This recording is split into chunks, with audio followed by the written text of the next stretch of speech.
everyone equally has the right to a fair and independent hearing before a court of law. No one can take that right away from you. It is my right, it is your right. To make a contribution Article to the 10 rule of law in of this the country. Universal Declaration of Human Rights. We all have the right to a fair and public trial. Trial by the media, in my understanding, is basically the coverage or the impacts that the media has on the influence of someone. My name is Artika Singh. I am the team leader for the Gender and Transitional Justice Program at Fiji Women's Rights Movement. I am a lawyer by profession.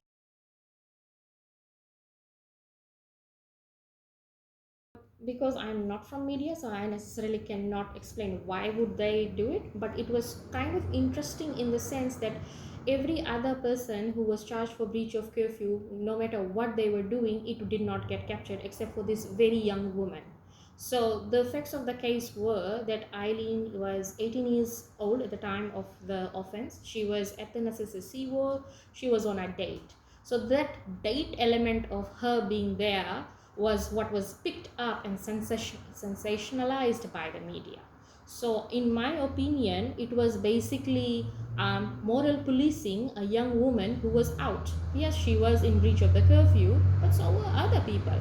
However, the activities which the other people were doing was not morally policed except for Eileen's case, who was on a date. And she was on a date with another person. But it wasn't captured about the other person, and I'll explain later why.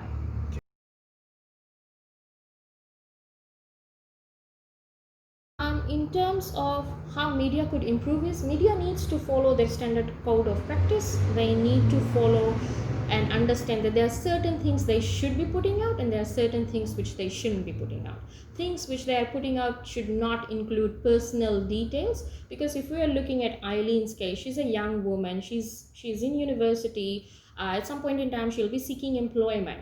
And now what the media did report was, and what the media could have left out was, it did not need to report the university she was from, it did not need to report the program she was part of, it did not need to report her address, and it certainly did not need to report the year in which the program was. So these are certain things which could have been easily left out. Personal identifiers were simply not important to this case. The way, if I see in an objective manner, if this were to be reported, it could have been a young woman was found in breach of curfew at the Iniasi SeaWorld. As simple as that. There was no need to go into the details that she was on a date. And then when the media was reporting, they started picking on things which her lawyer had sort of presented in court as her mitigation. So part of the mitigation, the lawyers basically give out your personal details to say, this is who my client is, this is what had happened. They're basically pleading the court to give you linear sentence. So I believe in this case what had happened was that the reporter was present during this mitigation submission, managed to pick up all this information and then decided to publish it in the paper. It was a newspaper, it was a local newspaper, it's a national newspaper, basically covered the entire country. So anyone in future, supposedly a prospective employer, if decides to hire Eileen, or if Eileen is applying, they could do a quick search and all of a sudden all of this information is going to pop up. So what basically is happening is her future perspectives is now in jeopardy because of this reporter thinking that for the sensationalization of their news to include all this information. So I believe, one, there are certain things which could have been left out, and two, the way media could improve is keep it objective, keep it neutral. In terms of protecting civilians from media scrutiny, okay, the pandemic already pushed a lot of things onto the people.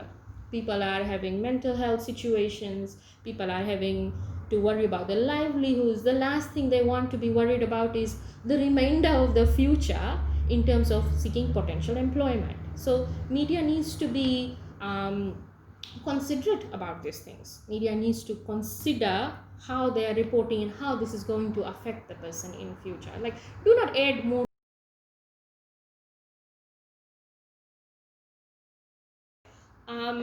I'll also talk and discuss a bit about how trial by media may somehow actually seep into the courtrooms as well. Well, for example, not actually example, but in reality, the judicial officers of Fiji are people of Fiji. Yeah, they are members of the communities. They do read the newspapers. So we don't necessarily know to what extent that could have an impact in terms of how the justice is going to be served, but this can only be captured in the judgments, in terms of if the judge says, oh, this happened, you are out on a date, and the similar things are captured from the newspaper into the judgment, then we can say, oh yes, there was trial by media and it did lead to an impact. Now, when it comes to when you ask how can access to justice be improved on, and what can be done to ensure that before court receives a fair hearing, it should be noted that one, the judiciary needs to be impartial and independent. They should not be affected by anything which is outside of what is presented into the courtroom as evidence. So that's one element as to how it can be improved, the court basically being independent and impartial. Second element is for the people, for the journalists to basically follow their ethics code and be considerate of what they are reporting.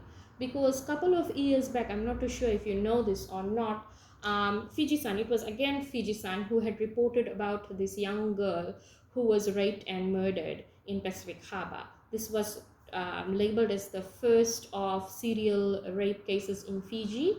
And in this case, the way they had reported, they had said on the day she was buried, the newspaper headline said, raped Mere buried. So we know that, one, in my opinion, Fiji-san is a continuous perpetrator of doing all these things whereby their reporting is not considered ethical. And in the next, in terms of improving access to justice, I think it's two separate ways in when you are talking about trial by media and access to justice. So access to justice, judiciary to be independent and impartial. For the journalists, they would need to be following their ethics and code religiously in order for them to report objectively, because the newspapers are to report information objectively, to basically disseminate information into the public, that information to ensure that their sales are increasing.